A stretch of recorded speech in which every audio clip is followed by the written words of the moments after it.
राजधानीवर कोण फडकवणार विजयाचा झेंडा? मुंबईत मराठीचा मुद्दा किती महत्वाचा? शिवसेना ठाकरेंची की शिंदेची? मुंबईकरांचा कल जाणून घेणारा मटा ऑनलाईनचा नवा कोरा शो. तर आज आम्ही आलेलो आहोत छत्रपती शिवाजी पार्क परिसरामध्ये आणि इकडेच शिवसेना भवनही आहे आणि शिवतीर्थही आहे. शिवसेनेचा पारंपरिक बालेकिल्ला राहिलेल्या या परिसरातील नागरिकांशी चर्चा करून आपण जाणून घेणार आहोत त्यांच्या मनात नक्की कोण आहे.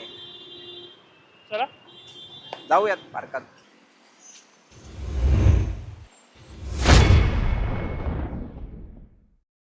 शिवसेना ही ठाकरेंचीच आहे, मुंबई ही ठाकरेंचीच आहे. मला वाटतं राज ठाकरे आणि उद्धव ठाकरे यांची सत्ता येईल. त्यांचे सभा वगैरे असतात त्यामध्ये सगळे त्यांना म्हणजे सपोर्ट करतात, पण इलेक्शनच्या वेळी त्यांना कोण सपोर्ट करताना दिसत नाही. मला त्यांना मत कोण घालत नाही असं दिसतंय. आत्ता तरी काय सांगता येत नाही, म्हणजे अजून टफ फाईटच वाटते दोघांमध्ये, पण ठाकरेंकडे जास्त कल वाटतोय लोकांचा. अपना बीजेपी का सत्ता आएगा. ठाकरे बंधू. त्याचं कारण काय आहे? कारण मराठीचा मुद्दा आहे. मराठी माणसं आहेत आणि राज ठाकरे म्हणजे आमने सामने बोलणार, स्पष्ट बोलणार, स्पष्ट सगळं.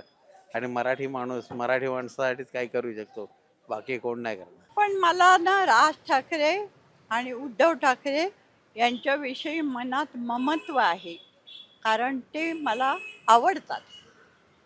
मराठी माणूस मला आवडतो. मला तरी वाटतं जे भाऊ आले दोन्ही त्यांनी आलं तर खूप बरं आहे, हिंदूसाठी चांगलं आहे. कितीतरी उमेदवार हे परप्रांतीय आहेत आणि मुंबई ही मराठी माणसाचीच आहे आणि मराठी माणसाने 108 हुतात्मे देऊन ही मुंबई मिळवलेली आहे. त्याच्यामुळे मुंबईत मराठी माणसाचीच सत्ता येणार असं वाटतंय.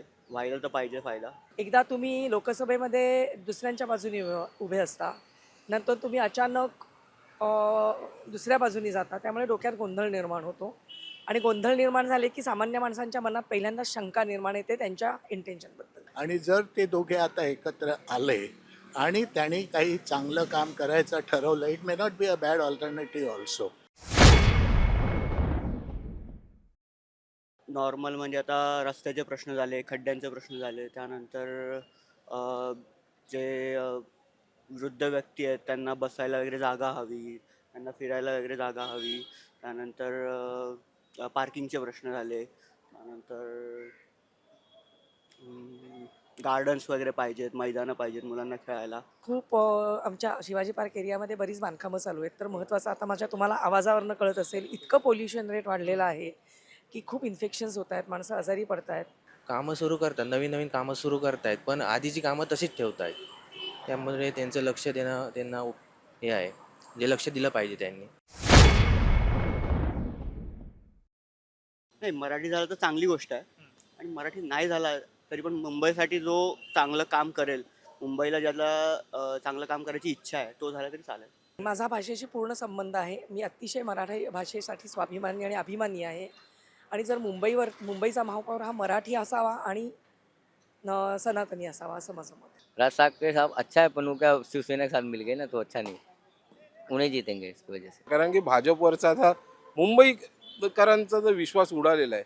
कारण त्यांच्या भूमिका, आज मराठीचं मध्ये आंदोलन झालं त्याच्यात त्यांनी घेतलेल्या भूमिका, हिंदी सक्तीचा विषय होता, अशा भूमिका मुंबईकरांना आणि मराठी माणसाला माहिती आहे. मराठी व्हायला पाहिजे. अभिमान आहे आम्हाला मराठीचा, आणि आपली महाराष्ट्र म्हटल्यावर आपल्याला अभिमान असायलाच पाहिजे. महाराष्ट्रामध्ये मराठी माणूस महापौर होणार पाहिजे. शक्यतो मराठीच असला पाहिजे. तर भारतीय महापौराला उत्तर भारत आहे ना, अनेक सिटीज आहेत महापौर व्हायला. इकडे आपण एकीकडे म्हणतो की महाराष्ट्रामधल्या महाराष्ट्रीयन लोकांना नोकऱ्या मिळत नाहीत. मग शेवटी हे सगळे हिंदू आणि सगळे भारतीय, त्याचं मला पूर्ण कल्पना आहे. पण मग उत्तर भारतामध्ये कुठल्या तरी सिटीमध्ये महापौर व्हावं. त्यांनी महाराष्ट्राचा विचार जर करत असेल, मराठी माणसाचा जर विचार करत असेल तर ठीक आहे.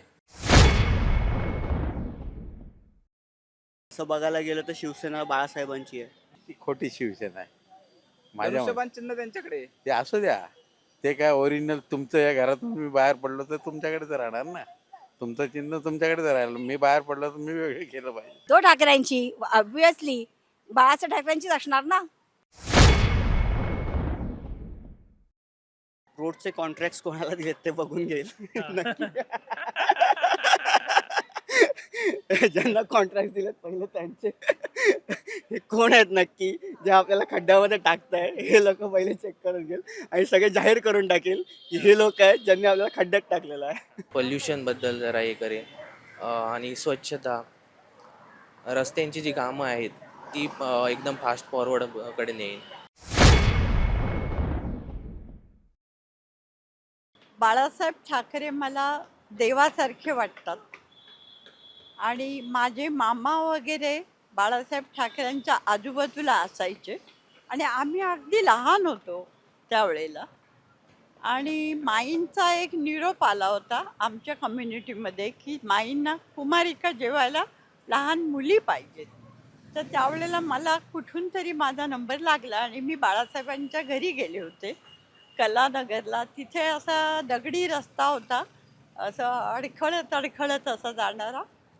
आणि माई आणि बाळासाहेब ठाकरे स्वतः आम्हाला त्यांच्या व्यंगचित्र गल्ली घरात एक आहे तिथे आम्हाला व्यंगचित्र दाखवली आणि आमच्याशी प्रेमाने बोलले.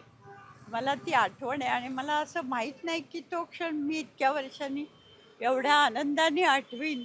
आज माझ्याकडे ते बहुमोलाची ठेव वाटते मला.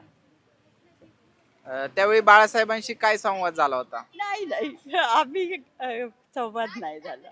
लहान होता. रुद्राक्षाची माळ घातली आणि तसं नव्हतं आमचं. ओके.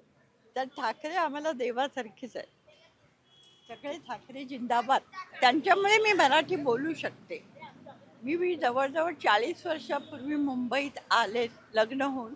त्यावेळेला मराठी जितकं बोललं जायचं आणि मराठीकडे थोडं हेटाळणीपूर्वक बघायचे. त्या मनाने आता सगळेजण एकमेकाशी मराठीत बोलताना कम्फर्टेबल वाटतात. रस्त्यावरून फिरताना आपल्याला एक लहान मुलगा दिसला आणि तो लहान मुलगा कुठल्या तरी नेत्याच्या घोषणा देत होता. तर या कुठल्या नेत्याच्या तो घोषणा देत होता हे आपण पाहणार आहोत.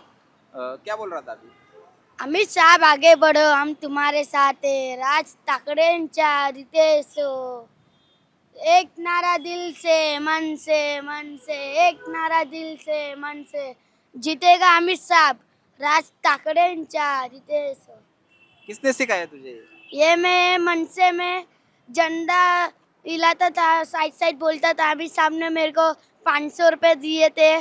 फिर मेरे को गाड़ी में बिठाए थे. फिर मातुंगा स्टेशन के इधर में रहता था तो उधर आए थे एक दिन पहले. तो अमित ठाकरे? हाँ, अमित ठाकरे आए थे तो मेरे को 500 रुपये दे के बोले तू अच्छा रहे, अच्छा पढ़ाई कर, सब कर. तो मैं बोला ठीक है. तो फिर उन बोले तेरे को साइकिल चाहिए, साइकिल दिलाऊंगा. कपड़ा चाहिए, कपड़ा दिलाऊंगा. बोला क्या नहीं चाहिए मेरे को, खाली साइकिल चाहिए. तो उन बोले 1 महीना रुक, तेरे को साइकिल देता हूँ. फिर मैं उधर अभी जा रहा था, मेरे को 500 रुपये दिए. अमित ठाकरे ने आपको 500 रुपए दिए? हाँ, अमित ठाकरे ने. तो तब से तुम नारा लगाते हो उनके नाम का? हाँ, बहुत अच्छे निशान है. अमित ठाकरे. हाँ, और अमित साहब. तर या होत्या छत्रपती शिवाजी महाराज पार्क परिसरातील नागरिकांच्या प्रतिक्रिया. मुंबईच्या मनात कोण हे जाणून घेण्यासाठी आपण पुढील भागात नव्या ठिकाणी जाणार आहोत.